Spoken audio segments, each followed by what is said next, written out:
You thought the modern world was tough? You think you know real fear? Prepare yourselves.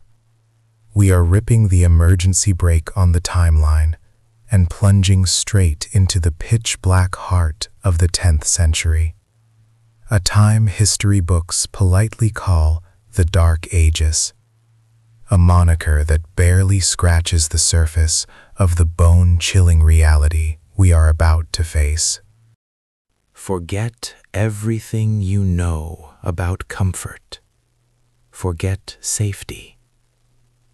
In the year 950 CE, deep within the unforgiving, frost-bitten lands of Saxony, merely surviving until the morning sun managed to crawl above the horizon was an act of brutal, exhausting defiance against the cosmos itself.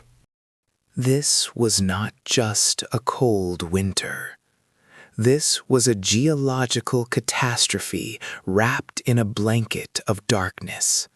A cold so profound it didn't just bite, it consumed the very marrow of your bones, threatening to freeze the life force directly out of the struggling populace. We are standing right now, virtually, outside a tiny, smoke-choked structure, a so-called home. It's timber-framed, mud-daubed, and utterly defenseless against the colossal forces gathering just beyond its flimsy walls, in the relentless, killing darkness. Can you believe that these structures, barely more sophisticated than a stacked bonfire, and often sharing space with the livestock, were the only barrier standing between humanity and absolute oblivion in the German heartland? They were prisons built of necessity. The roof was thatched straw, a flammable beacon for disaster, and the windows? Non-existent, or covered by thin, oiled animal skins, letting in just enough sickly, pale light to confirm you hadn't yet died from the constant inhalation of acrid wood smoke. Inside, the air was thick, suffocating, a miserable mixture of the smoke, the stale odors of unwashed bodies, and the lingering, metallic scent of desperation. This was life in the violent, demanding cradle of the German Empire. But the cold, terrifying as it was only half the nightmare that plagued every living moment. There was a constant, gnawing terror that no one ever dared to speak of aloud in the light. The truly monstrous things that waited in the ancient, unmapped forests. The shadows that were drawn like moths to the faint, flickering hope of a struggling hearth fire. We're talking about more than just the desperate, starving wolves, although the packs were certainly larger and hungrier than anything recorded today. We are talking about the relentless iron grip of fear brought on by the encroaching human world. We speak of the Magyars, whose raiding parties were legendary for their speed and cruelty. The Slavic tribes, pushed back but never truly broken. The ambitious local warlords, and the sheer, unpredictable violence of the entire feudal tapestry unraveling just outside the door. Imagine trying to sleep, pressed shoulder to shoulder with your family for warmth, knowing that any unexpected sound, a snap of a twig, a distant, muffled shout, could signal a catastrophe no one saw coming, an end so swift and brutal It would wipe your entire lineage from the records. Meet Alaric. He is not a king. He is a farmer, a warrior, and a father, constantly calculating the odds against his meager survival supplies. His face is perpetually etched with the worry lines of a man who knows he is one bad harvest, one disastrous raid, or one unexpected blizzard away from losing absolutely everything he has fought and bled for. Tonight, the wind howled a tune he hated, a piercing, high-pitched scream that sounded less like mere weather and more like a warning siren cutting through the deep, penetrating silence of the Saxon night. He felt it in his gut, that ancient primal knowledge that something was fundamentally wrong. The temperature was dropping too fast, accelerating beyond the expected seasonal severity. The smoke from the central fire, usually reliable for warmth, seemed reluctant to rise, clinging low to the floor. The floor beneath his worn, leather-bound feet was packed earth, cold enough to draw the heat straight out of his very soul. Yet he dared not stay too close to the fire. The fire was life, yes, but it was also a reckless, dangerous beacon in a world designed specifically to extinguish every fragile source of light. He clutched the rough-hewn handle of his great axe, the weight familiar, comforting, yet utterly inadequate against the terrifying scale of the threats he faced daily. Every breath he took was monitored, shallow. His wife, Ilara, slept fitfully beside the 3 children, bundled tight in scratchy wool and rough hides, their collective survival entirely dependent on the flawless vigilance of this one man. This was the brutal contract of 10th century existence, perpetual, exhausting readiness. No holidays, no moments of true peace, just the endless, grinding marathon of staying alive until spring returned, if it ever decided to return at all. But tonight, the air itself felt heavy, weighted down by an unseen pressure.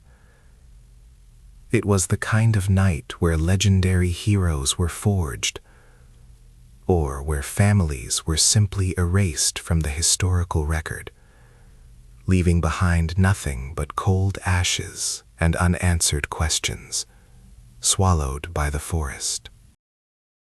The worst part about these cold nights inside the timber-framed homes wasn't the physical discomfort, the smoke inhalation, or the constant threat of fire that could consume their entire existence in minutes. No, the worst part was the profound, suffocating lack of sound.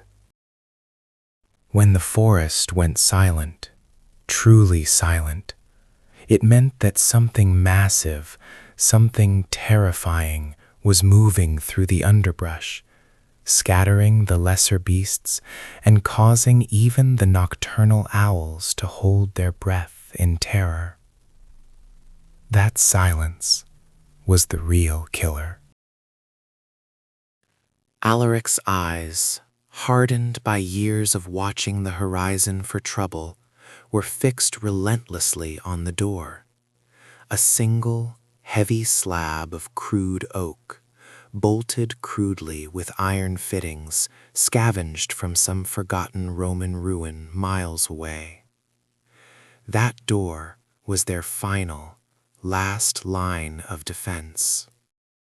He mentally ran through the inventory, 3 days of dried venison, a dwindling supply of stored rye, and enough firewood to maybe last another week if they rationed with brutal ruthlessness. Survival was a ledger book written in scarcity and blood. Every creak of the ancient timbers above him sounded like a gigantic, slow footstep outside. Every shift in the straw bedding sounded like an intruder drawing a weapon inside the room. His nerves were stretched tighter than a bowstring on a winter hunt. Can you fathom that level of sustained paranoia? The kind of stress that fundamentally alters your DNA. This wasn't just anxiety. This was a necessary survival mechanism, honed over generations of relentless, brutal necessity. Then it happened. Not a quick snap, not a distant howl, but a distinct, deliberate thump against the outside wall, followed by a slow, heavy scraping sound that sent a jolt of pure, freezing, adrenalized terror straight through Alaric's spine. It was too heavy for a wolf, too methodical, too intelligent for a simple tree branch falling in the wind. This was deliberate, calculated movement. Something was testing the structural integrity of their sanctuary, probing for weakness. The temperature inside the small home seemed to plummet instantly, despite the blazing heart of the fire. The children stirred, sensing the sudden, palpable shift in their father's demeanor, their small hands clutching the rough blankets tighter. Alaric didn't move a muscle. He simply lowered his head, his focus absolute, his grip on the axe tightening, until his knuckles turned bone white in the dim, smoky light. He needed to know what was out there before he committed to violence and exposed his family. Was it a scouting party of desperate Slavic raiders looking to grab livestock and burn the settlement for sport? Or was it something far older, far more elemental, something dredged up from the forgotten pagan past that still clung fiercely to the shadowy corners of the world and hated the Christian cross?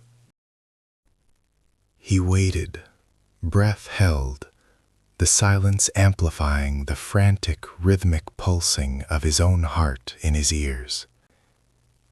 The moment stretched, agonizing, elastic, threatening to snap under the unbearable tension. Then the sound came again, this time lower, right near the base of the wall, a distinct, guttural hiss. It wasn't human. It wasn't animal. It was a promise of absolute destruction, whispered in the terrible language of the grave. Alaric knew with chilling certainty that whatever had found their little timber home in the desolate cold of Saxony was not looking for warmth or shelter. It was looking for a sacrifice. And this, my friends, was only the terrifying, pulse-pounding beginning of a night that would redefine terror in the 10th century. Get ready, because the walls of this fragile Saxon home are about to shatter, revealing a history far darker and bloodier than you ever imagined possible. The sound didn't just scratch at the rough-hewn timbers. It tore through the fragile veil of sleep, a sickening, grinding noise that spoke of intent, not just wind. Alaric's eyes snapped open in the absolute, crushing blackness of the Saxon night, instantly fighting the overwhelming urge to cough on the heavy, stale smoke that hung perpetually beneath the thatch. This wasn't the familiar, comforting howl of the blizzard ripping across the frozen Elbe plains, nor was it the settling groan of the ancient oak frame shrinking against the ruthless, deep cold. This was something intelligent, something heavy, testing the weakest point of his entire world, the single smoke-cured door, bolted with a flimsy iron bar that was more suggestion than barrier against true malice. He lay perfectly still on the rough straw mattress, every muscle coiled, the frigid air tasting like metal in his lungs as his breath hitched. The immense effort required just to stay warm had been an all-day battle, a battle now completely forgotten in the face of sudden, immediate terror. The small central fire pit, the Feuerstelle, had dwindled hours ago, leaving only a meager, dying bed of embers that offered no practical warmth and even less light. The air inside the single-room Wohnhaus was barely above freezing, a freezing fog that condensed on the inner surface of the roof and occasionally dripped onto the bedding. This chilling interior temperature was a testament to the brutal inefficiency of their engineering. The timber-framed Stenderbow was designed for quick construction and defense against rain, not against the soul-crushing depths of a 10th century Saxon winter. The true smell of survival in 950 CE was the stench of damp earth, stale smoke clinging to the thatch roof, and the heavy, sour musk of the livestock sleeping securely beneath the same roof, separated only by a low, porous wicker screen. Another scrape. This time it was lower, closer to the frozen dirt foundation. It sounded like a heavy tool being used deliberately, perhaps the sharp, curved edge of a battle axe, or a specialized splitting wedge catching on the fieldstones Alaric had dragged in to buttress the lower wall. It was methodical. It was patient. And that patience was far more frightening than a frantic, panicked assault. It meant the intruder was confident, perhaps even experienced in the art of breaking into freezing, isolated homes. Hilda, his wife, shifted slightly beside him, her breath catching in a shallow, terrified gasp that she immediately smothered with her sleeve. They communicated without words, the universal language of 10th century fear, utter silence, and accelerated heartbeats pounding in the collective darkness. To move, to make any sound at all, was to confirm their presence, to invite the unknown terror to finish its inspection and begin the final, lethal breach. This was not the time for courageous action. This was the moment for primal, animalistic concealment, hoping the darkness would swallow them whole. He knew the layout of this fragile trap intimately. The walls were nothing more than wattle and daub, mud and straw smeared over woven hazel branches, constantly shrinking, perpetually failing against the humidity and the extreme temperature shifts. If you pushed hard enough, especially after weeks of freezing, the outside could simply become the inside without much resistance. He remembered his father joking that the house was merely a suggestion of shelter, a thin disguise against the wilderness. The immense weight of the massive, single-pitched roof, heavy with straw and moss, was supposed to hold everything down and provide thermal mass, but tonight it felt like a crushing weight, ready to collapse under the pressure of the unseen menace outside. Saxony, under the expanding power of Otto the Great, was a land of constant, grinding warfare and lawlessness. While the massive armies fought the Magyars in the south and solidified the grip on the Slavic lands to the east, the domestic borders were porous, bleeding danger in the form of desperate men. Were these Lutetian raiders, driven across the Elbe by starvation and the fear of German colonization? Or worse, were they rogue Norsemen, far from their longships, operating as opportunistic predators, hunting isolated settlements for easy winter plunder? The sheer isolation of their homestead, miles from the nearest fortified burg, or even the meager protection of the local duke's estate, meant that any help would arrive only after the massacre was complete, and the home was nothing but smoldering ruin. The cold was their persistent, everyday enemy, extracting labor and warmth, but the men who stalked the forests were the executioners who took everything else. Alaric slowly, painstakingly reached under the straw bedding, his hand seeking the familiar, rough, whalebone handle of his sax, the short, heavy, single-edged fighting knife that was the only law left when the sun went down.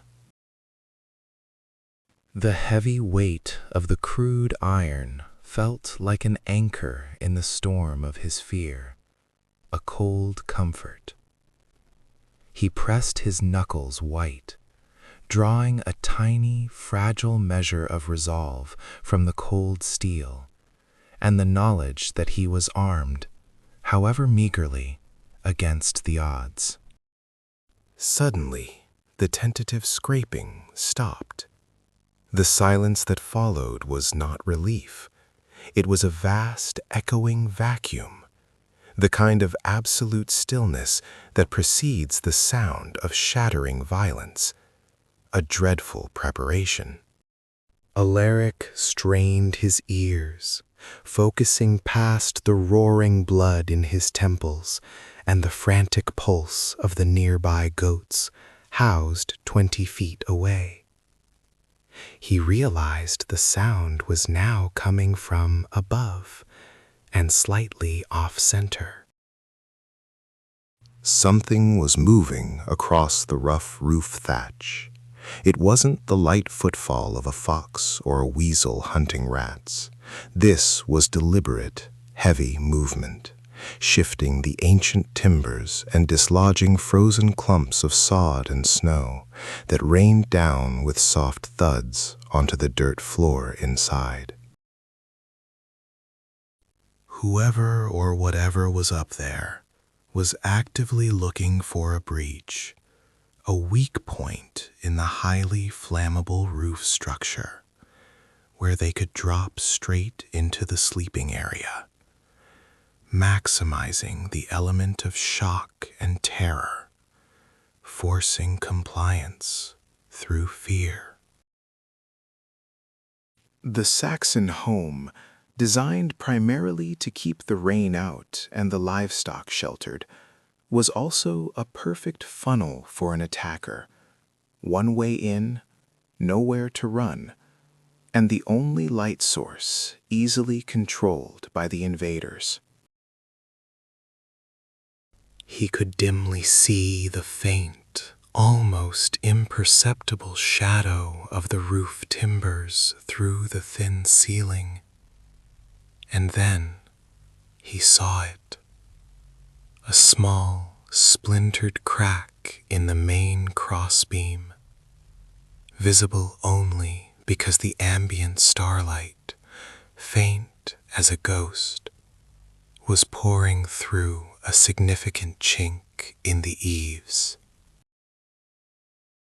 And then that cold pinprick of light was suddenly, violently blocked. Something massive, something utterly opaque, was pressing against the wood and the thin layer of daub that separated them from the icy night. A sound of tremendous effort followed, a deep, guttural grunt that was definitely human, definitely male, and definitely filled with murderous malice, vibrating through the entire timber structure.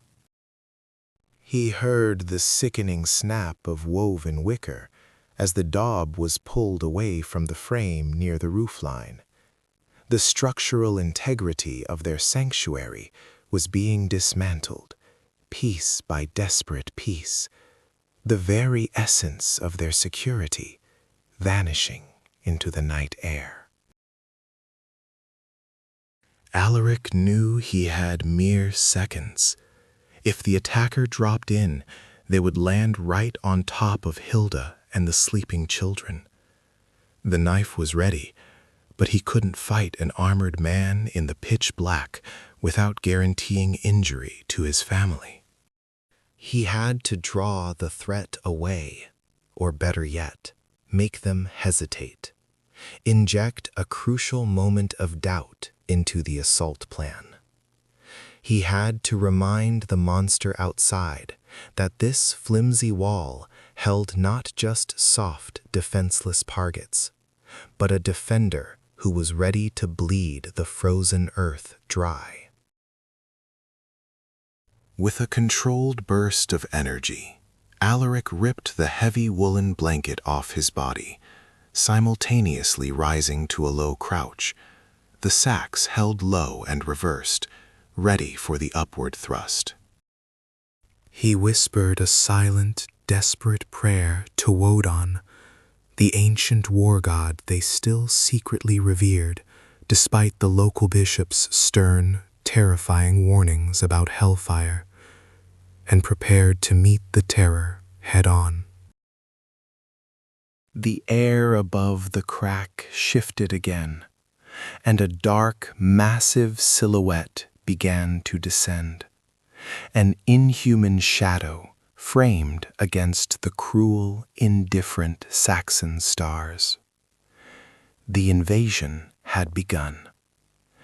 The timber walls were failing, and the true, brutal history of this land was about to be written in fire and blood on this cold, miserable floor. The sound that had ripped Alaric from his meager sleep was not the usual groan of settling wood, nor the howl of the bitter north wind, but the sharp, sickening crack of structural failure.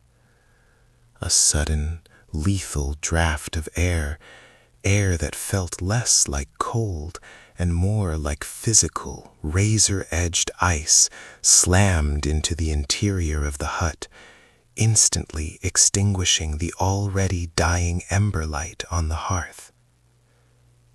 The darkness that followed was not just the absence of light, but a thick, oppressive blanket of absolute terror, amplifying the pounding of his own frantic blood. He scrambled backward on the dirt floor, his heart hammering against his ribs like a desperate drummer signaling retreat, his bare feet agonizingly cold against the frozen earth. He knew the difference between the sounds of a house surviving and a house dying. The enemy wasn't outside. The enemy was already in the architecture, testing the very limits of the wattle and daub infill and the load-bearing timber posts. This fragile shelter, built only of rough-hewn oak posts sunk directly into the cold, damp earth, a terrifyingly vulnerable Pfostenbau design, was never meant to withstand a calculated assault. It was built merely to defy the wind and the snow, not the organized, desperate will of armed men. Through the widening gap where a section of the woven hazel hurdles and clay daub had fractured near the corner coast, Alaric could see them. They were silhouettes against the impossible, sterile white reflection of the Saxon winter moon. Massive, hulking shapes that moved with terrifying, practiced silence. They were not wolves.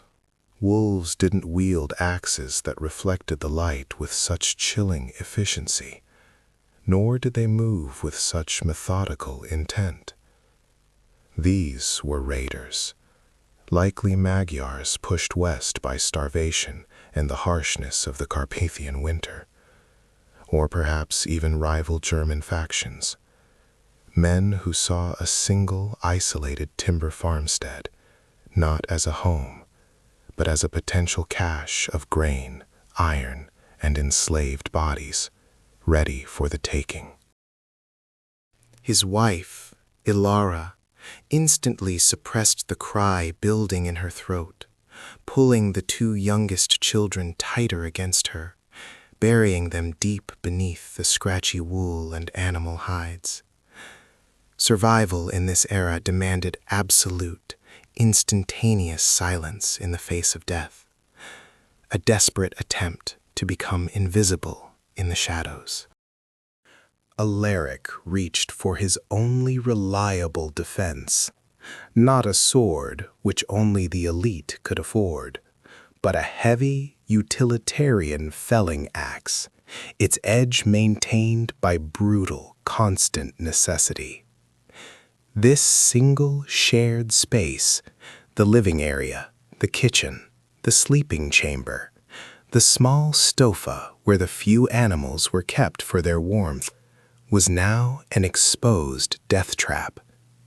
Every movement, every frantic breath echoed off the raw timber beams. The invaders were methodically widening the breach, tearing away the very definition of their sanctuary, treating the walls like paper. The strategic geopolitical terror of 950 CE was this.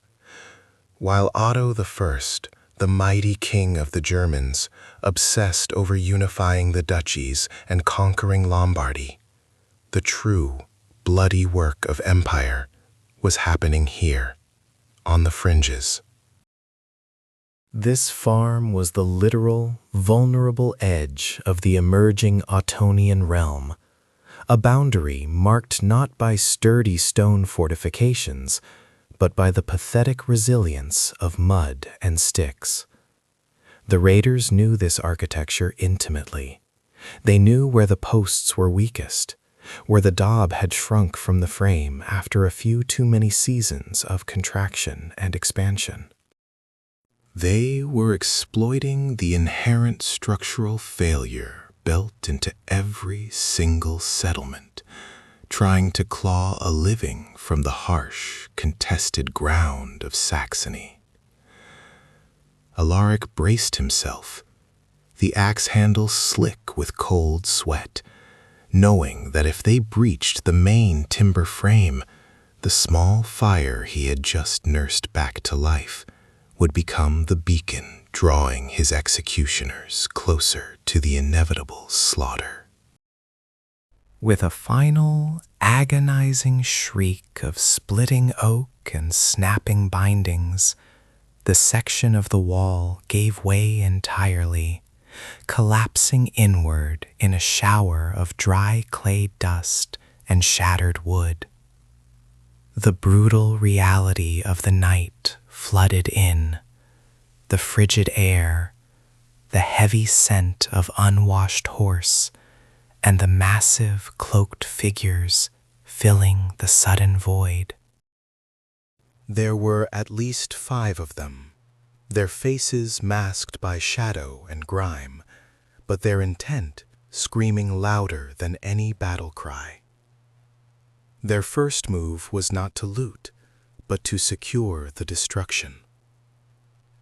One of them, a giant bearing the distinct curved saber of a Magyar mercenary, swung a massive burning torch, not to light the way, but to ignite the highly flammable thatched roof above. The terror was now absolute. The flimsy trap had been sprung.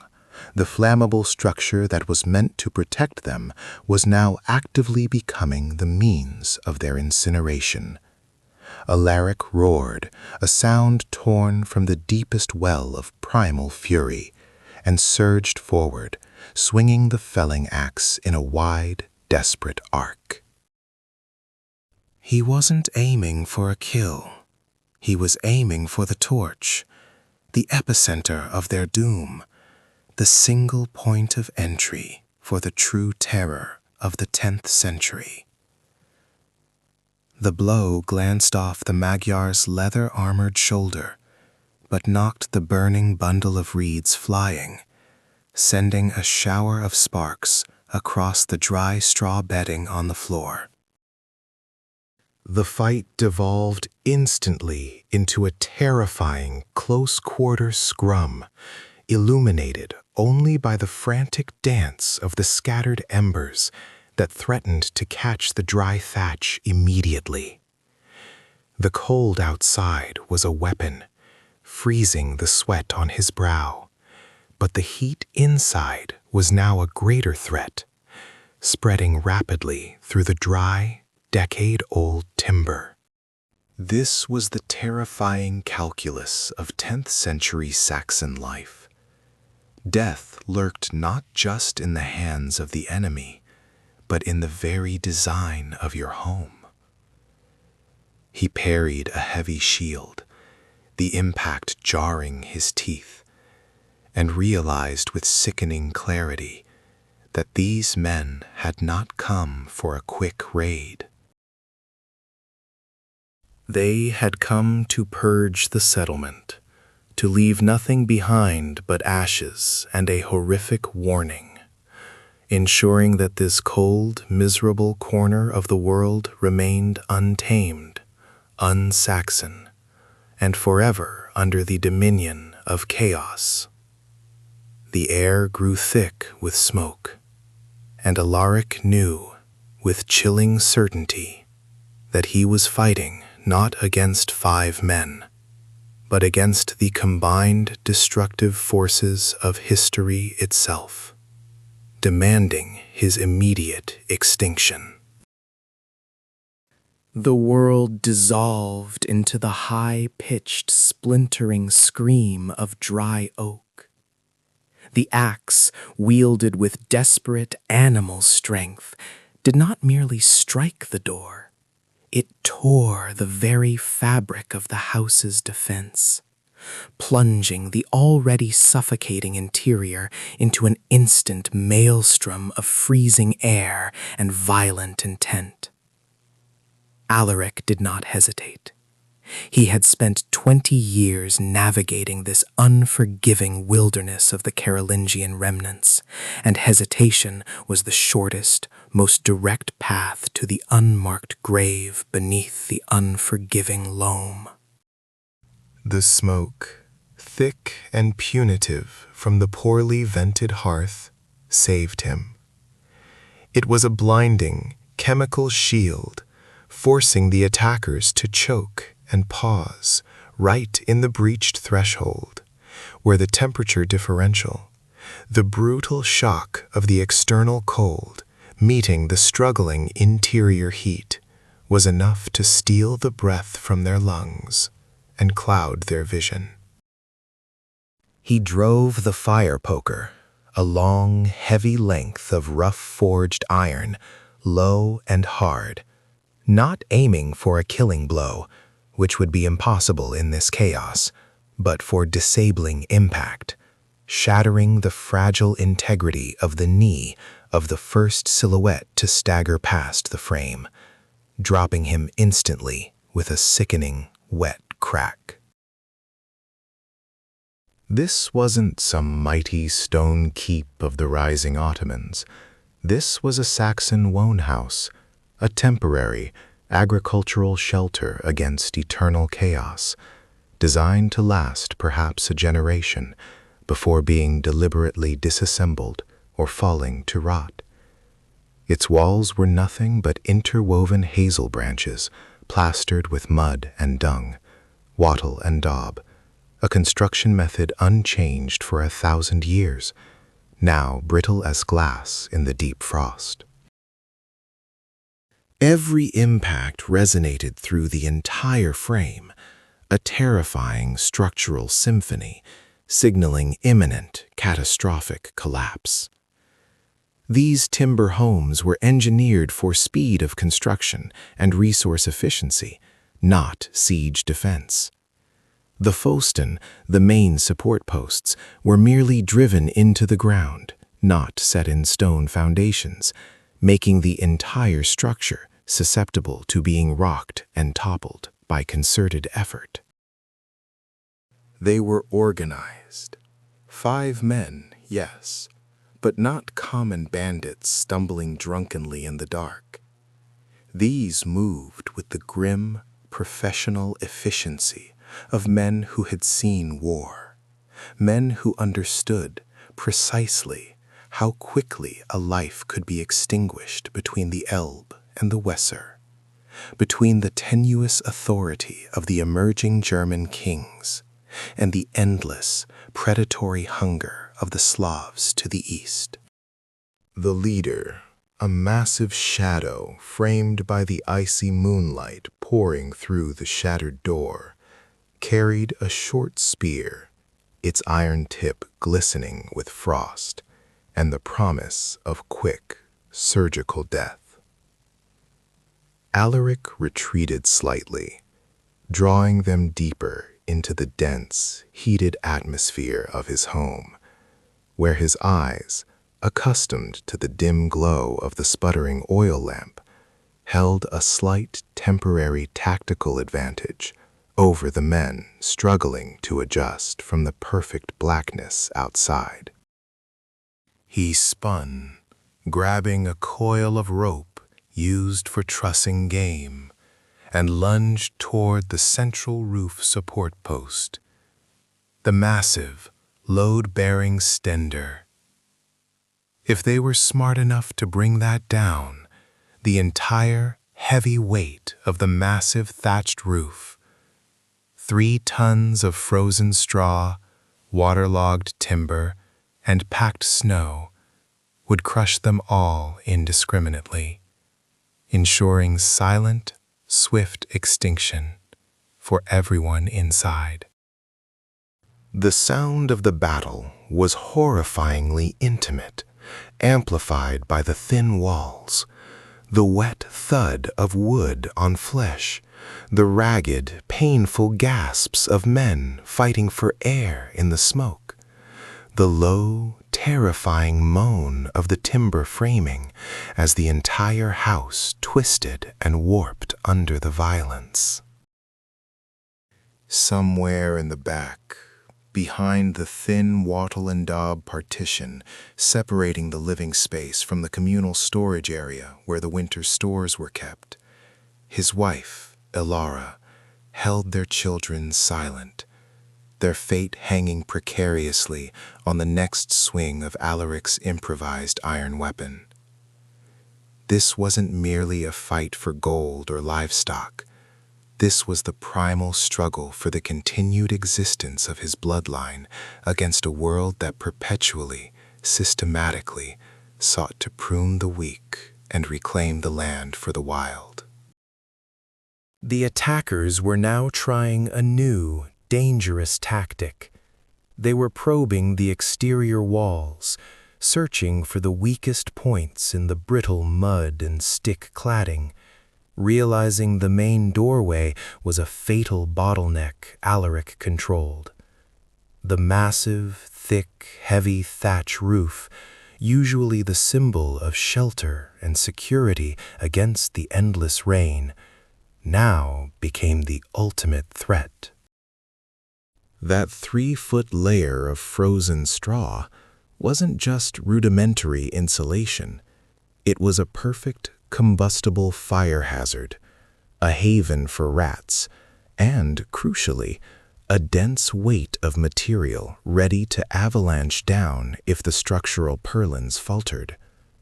Outside, the temperature was plunging toward an unforgiving, lethal 0 degrees Celsius, capable of killing a healthy, exposed man in mere hours if he stood still or suffered blood loss.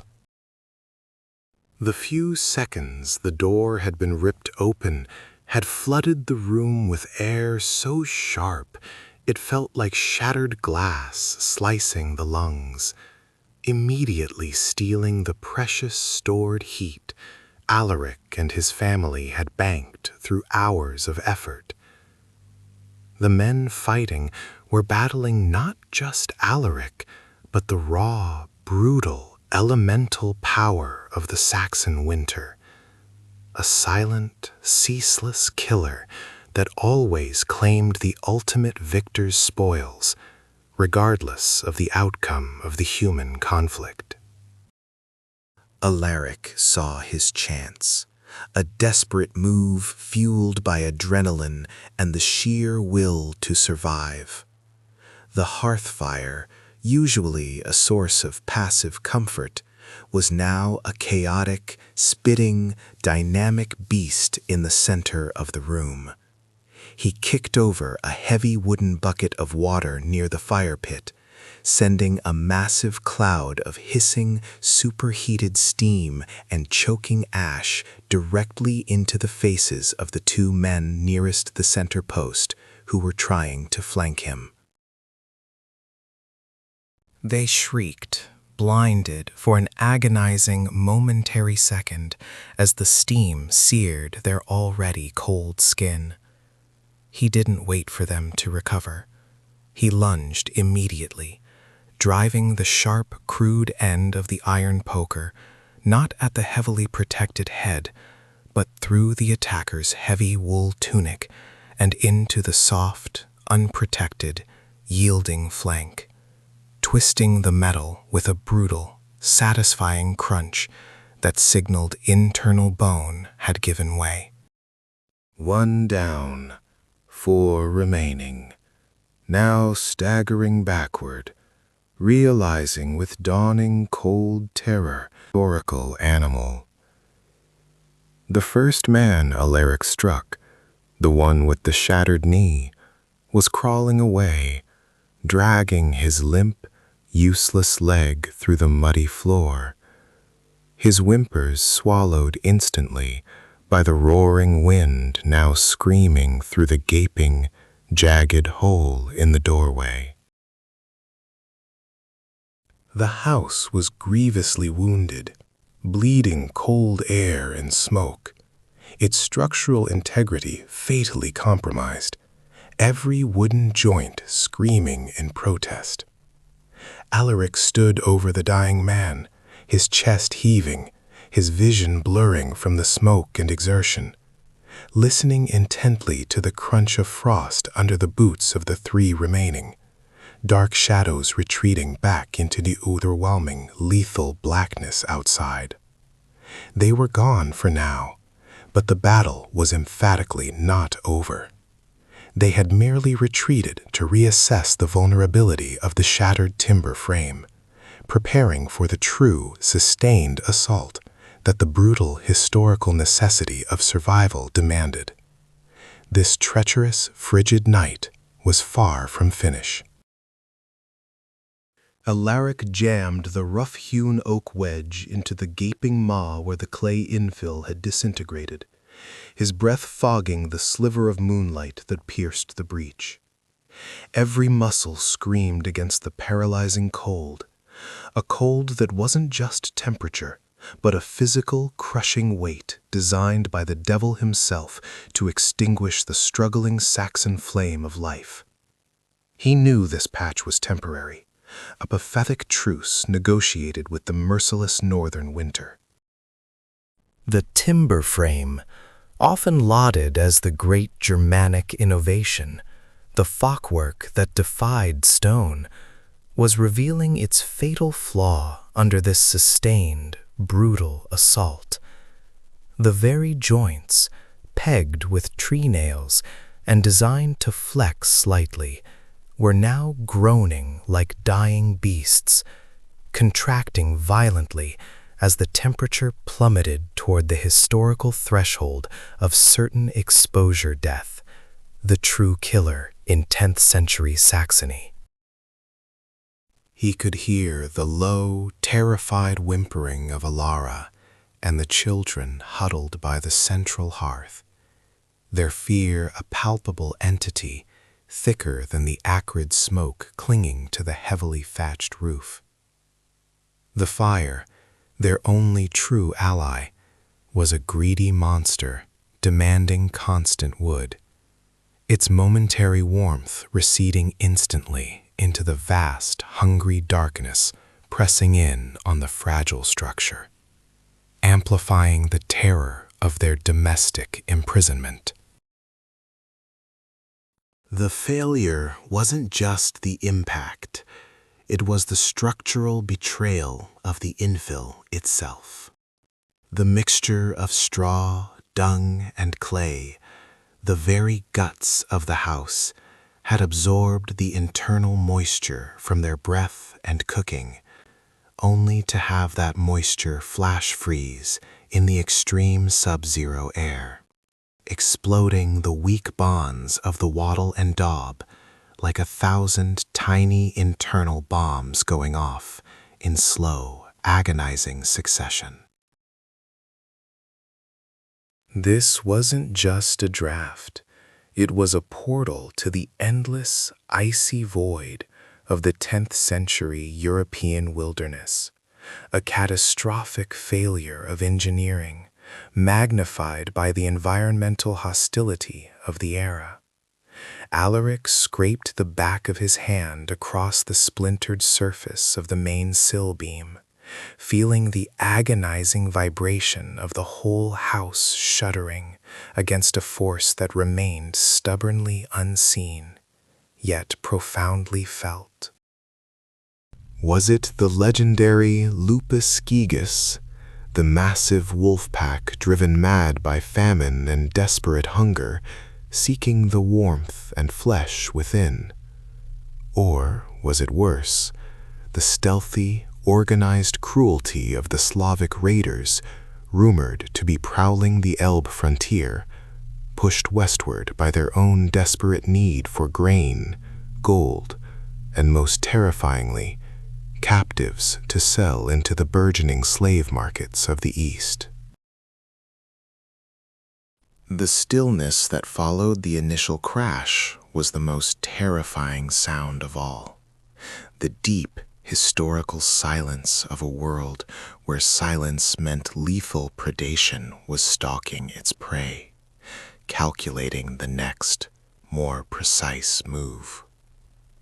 He pressed his ear against the cold, rough grain of the oak post, straining to detect the unmistakable crunch of snow under a heavy boot, the sound that signified organized human intent, a threat far more chilling than any animal.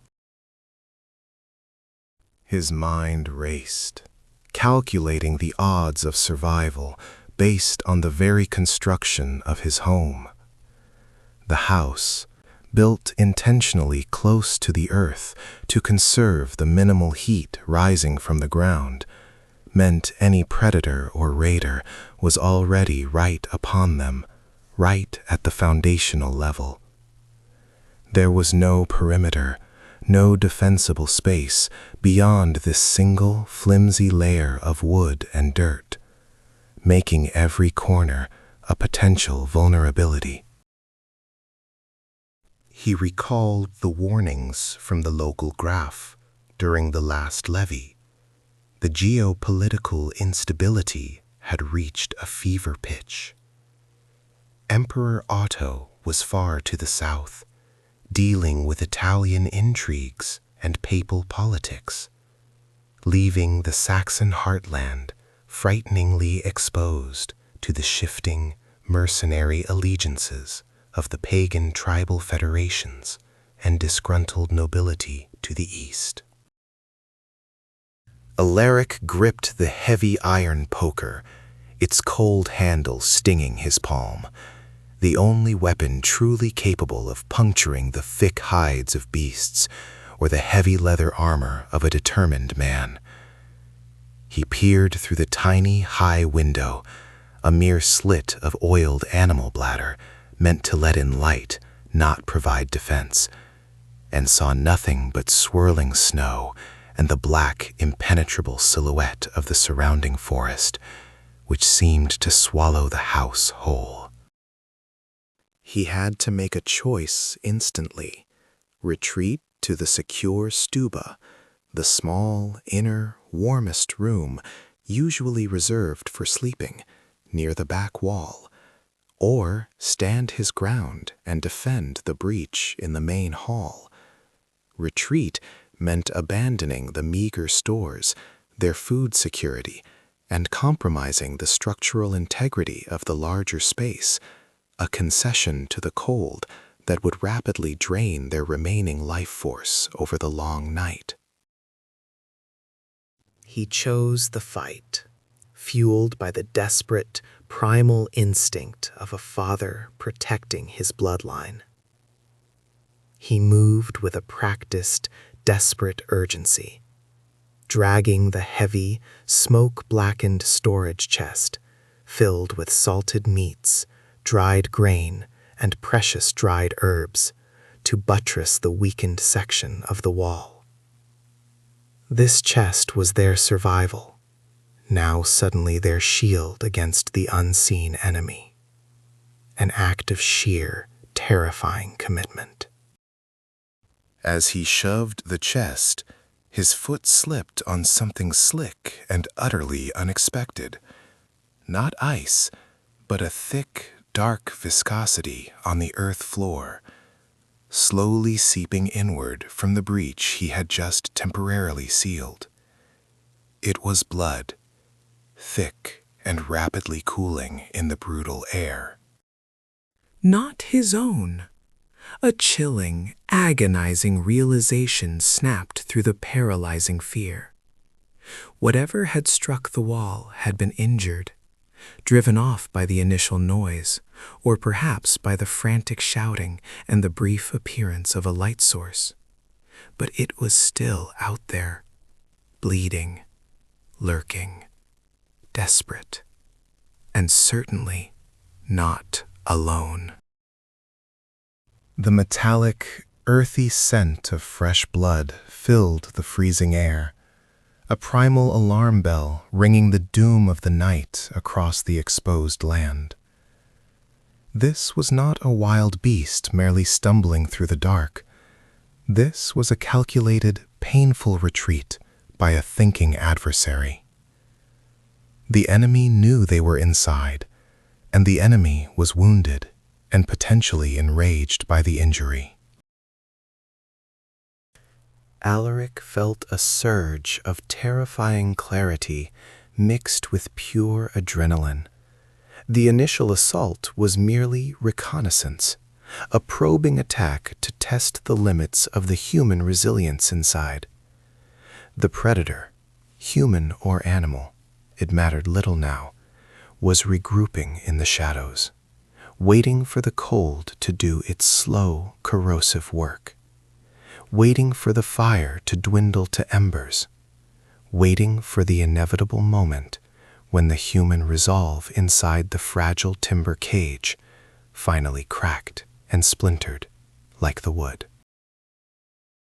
He raised the poker, its tip catching the flickering light, his shadow dancing wildly on the rough walls, knowing with absolute certainty that the next sound he heard would not be a mere crash, but the true, organized, sustained catastrophe they had been dreading since the sun sank beneath the frostbitten horizon.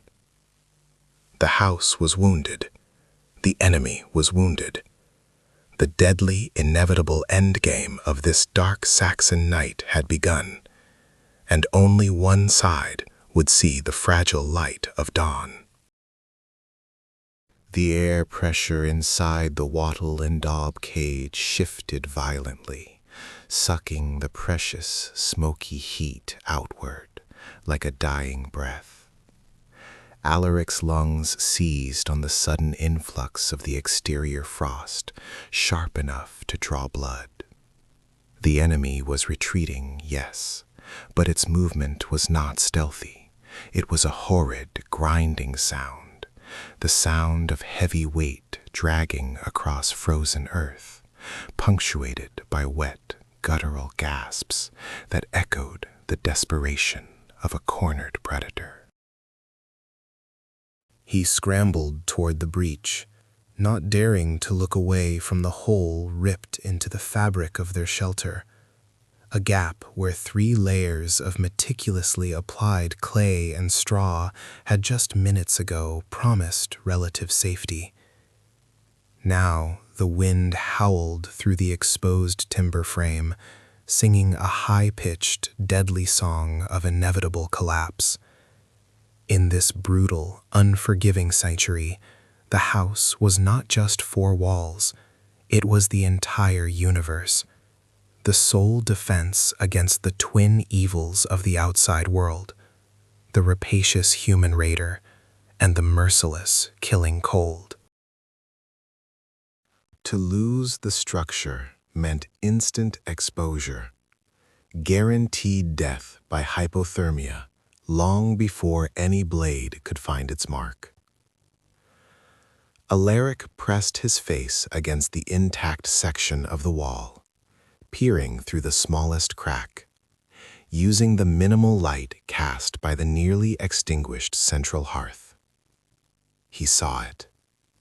A monstrous, elongated shadow limping toward the meager boundary of their fenced enclosure. The Hozone. The shadow was dragging something heavy, something that glinted faintly even in the near absolute blackness. The terror was compounded by a sickening thought.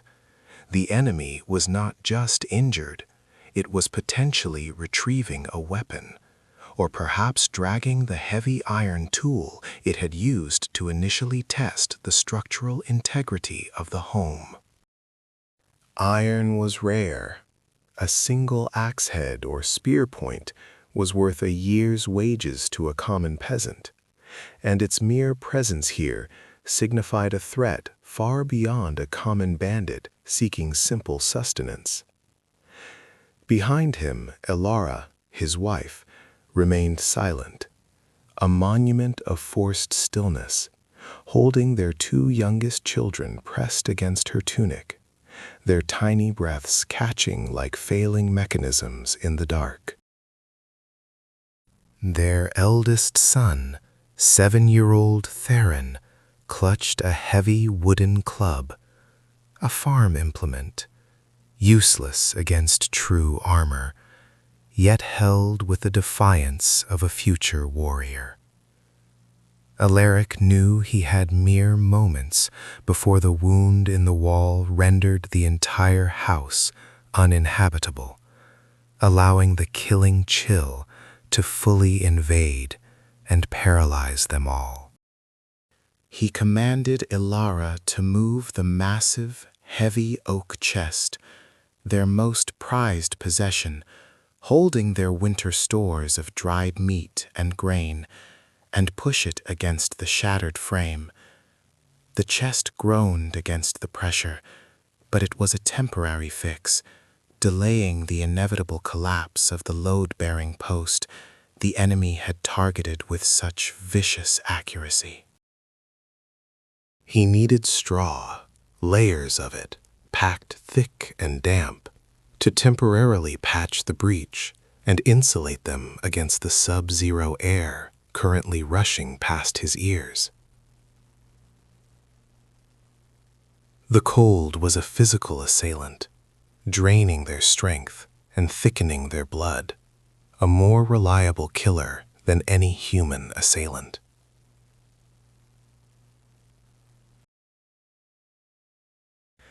The scent of pine and old ash mixed sickeningly with the metallic, pungent smell of blood, human blood, unmistakable and heavy in the frigid air. Alaric realized the horrific calculus of their situation. The attacker had bled significantly, meaning it was desperate, wounded, and yet it had not fled entirely. It was calculating, moving with terrifying patience. This was not a quick raid intended for looting. This was personal, strategic, and deeply malevolent. Only a warrior, hardened by countless battles and driven by a need far greater than mere silver, would risk a wound this grievous, simply to maintain position outside a peasant's hovel. Was it a Slav raider pushed west by famine and the ever-shifting borders of the nascent Ottonian Empire, its brutal discipline demanding success or death? Or perhaps a banished Saxon, a man stripped of his weregild, man price, and driven to act outside the rigid legal codes of the age, seeking vengeance or absolute survival in the wild beyond the reach of the comitatus. The identity didn't matter now. Only its capability for murder did. Alaric silently moved toward the iron pot, simmering perpetually over the hearth, reserved for keeping the tallow soft and ready. He scooped a quantity of the thick, rendered animal fat mixed with pine resin onto a tightly bound bundle of dried flax. He was preparing the oldest, most terrifying weapon known to man in a timber-framed world: fire projectile. To use fire inside the structure was madness. One spark could consume the entire home in minutes, turning their sanctuary into a blazing funeral pyre. Yet he had no choice. The risk of fire was terrifyingly real in 10th century construction, where the beams were stacked dry and the roof was often thatched with highly flammable reeds or straw, waiting only for an ember to consume everything they owned. But fire offered light, and light was their only weapon against the shadow that waited just beyond the perimeter. The small, deep-set window slits, the Lichtloch, were too small to afford a firing position, forcing him to risk the main door or the breach itself. He chose the door, the only structure reinforced enough to withstand a momentary assault. He carefully poured a thin stream of lamp oil onto the floor near the entrance, a medieval tripwire, designed not to kill, but to momentarily blind and disorient the moment the door was thrown open. A final, desperate gamble, predicated on the enemy being foolish enough to charge headlong into the trap. Then the dragging sound ceased entirely. The wet gasps were gone.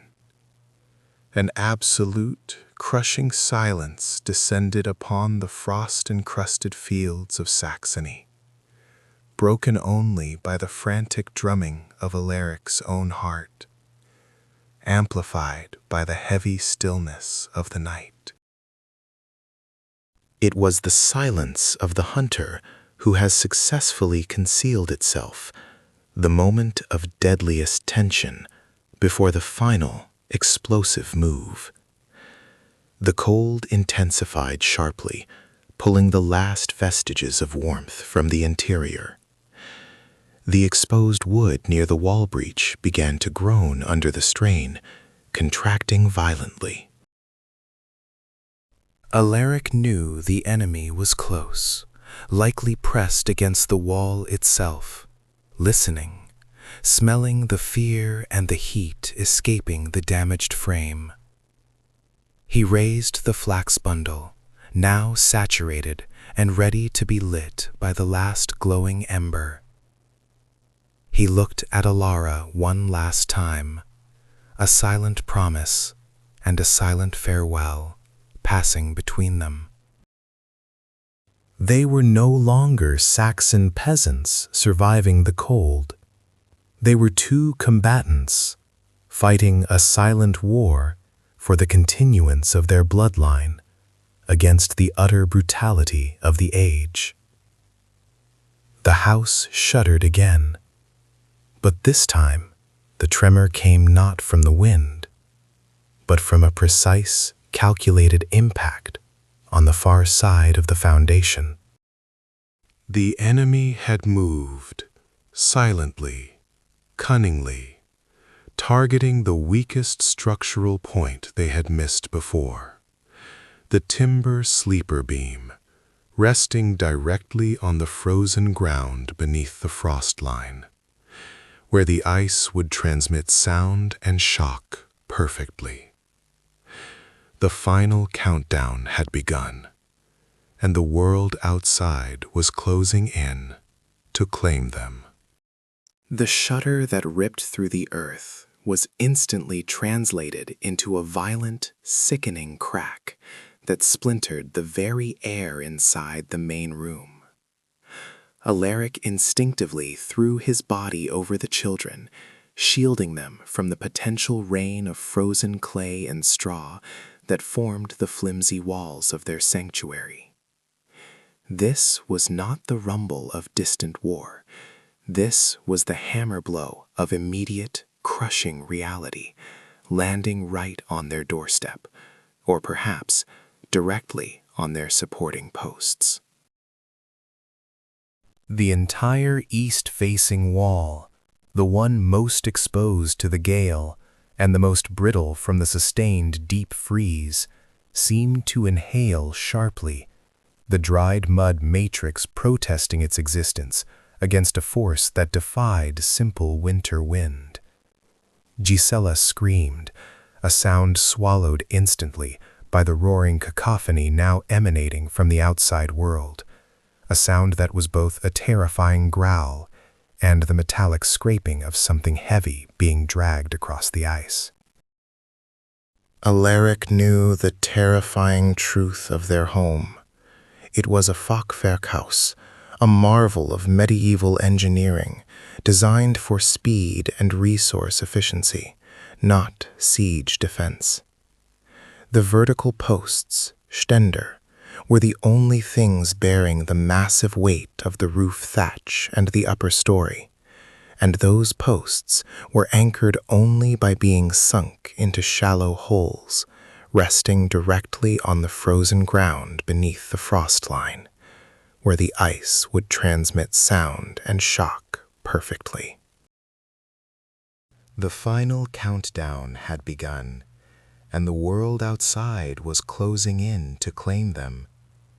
He could feel the fine dust of the wattle and daub mixture, clay, sand, and animal dung, raining down onto his hair, a grim confetti marking the structural failure of their last defense. He scrambled, pulling his small axe from beneath the straw bedding. his breath plumed white, even inches from the central hearth fire, a testament to the sudden, catastrophic drop in internal temperature caused by the vibrations shaking the structure loose. He barked orders to Gisela, his voice strained and raw. "The fire! Dampen it, now!" The last thing they needed was for a spark to catch the dry reed roof thatch if the timber frame buckled entirely. Fire was life, but tonight, fire was also an instantaneous death sentence, turning their frail shelter into a roaring pyre, visible for miles across the desolate Saxon plain. Gisela, moving with the terrifying efficiency of a mother protecting her young, began shoveling wet ash from the edges of the hearth onto the sputtering flames, desperately trying to reduce the blaze to smoldering embers without extinguishing the precious heat entirely. Then came the definitive impact. Not a test, but a blow. Crack, a sound like the shattering of 1,000 frozen bones, originating near the corner post closest to the forest edge. A gaping, jagged fissure instantly appeared in the clay infill, running vertically from the sill beam almost to the tie beam, exposing the woven hazel branches beneath. Through that sudden, shocking wound in the wall, a jet of super-chilled, lethal air blasted into the room, carrying with it the stench of pine sap, wet fur, and something rank, something distinctly predatory. Alaric didn't hesitate. He knew that corner post was the keystone, holding the entire frame rigid against lateral wind forces. If it went, the roof would likely follow.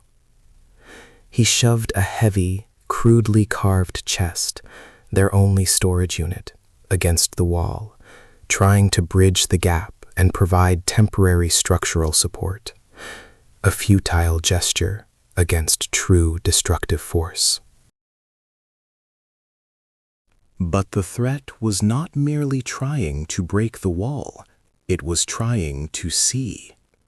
A dark, massive shape pressed against the newly formed crack. The timber frame was flexing, groaning like a dying beast under the pressure. Alaric pressed his eye against the crack, knowing the foolish risk, desperate to identify the horror that had tracked them across the frozen wastes. He saw only a terrifying kaleidoscope of shadow and movement. Thick, coarse fur, the color of night. Immense musculature straining against the house. And then, most horrifyingly, the brief, blazing reflection of moonlight on an eye. Not the dull, frightened gaze of a deer or a wolf, but something intelligent, something focused, cold, and utterly devoid of pity. It was too low to the ground for a man standing upright, yet too massive for any known forest predator. The sound of wood splintering pulled his attention to the door. The main entry, constructed of heavy oak planks, but secured only by a thick crossbar dropped into iron staples. It was the next logical target. They had secured the door against thieves and small animals, not against something that treated the entire structure like a child's toy. The crossbar began to sing, vibrating wildly under repeated, rhythmic blows from the outside. Thwack, thwack.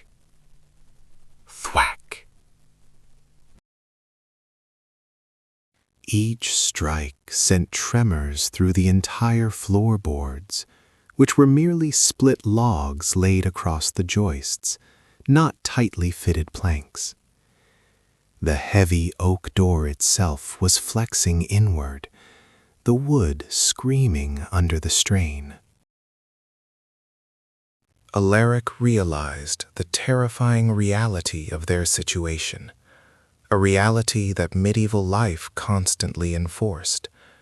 The world outside did not respect the domestic space. The lines between civilization and savagery were drawn in thin, fragile timber and clay. He had to reinforce the door. There was nothing heavy enough nearby, the small wooden bench and stool being useless. He looked desperately at Gisela, who was still managing the fire, her eyes wide with primal terror, but her movements precise. "The grindstone," he roared, pointing to the massive, heavy stone used for sharpening tools, usually kept near the entrance. "Roll it! Now!" It was an absurd task for a woman already exhausted and terrified, but survival demanded the impossible. Gisela didn't argue. With a guttural cry of effort, she began to strain against the massive stone wheel. It was cold, heavy, and unforgiving, but slowly, agonizingly, it began to move across the earthen floor, scraping and grinding, drawing closer to the threatened entrance. Meanwhile, Alaric wedged his shoulder against the straining oak, trying to absorb the shock of the external blows that threatened to shatter the iron staples holding the crossbar. He could smell the cold air rushing through the widening gaps around the doorframe. The creature outside, whether man or beast, was growing impatient. The rhythm of the blows accelerated, becoming a frantic, thunderous drumbeat of impending doom. The iron staples groaned, protesting the lateral force. The crossbar began to bend slightly at its center point. If the iron failed, or the brittle wood around the staples gave way, the door would fly inward, and the night would swallow them whole. Their flimsy, beloved timber cage was holding its breath, waiting for the final, fatal push that would unleash the Saxon winter and the horrifying predator it carried directly into the heart of their home. The grindstone was only halfway there, and the door was seconds from explosion.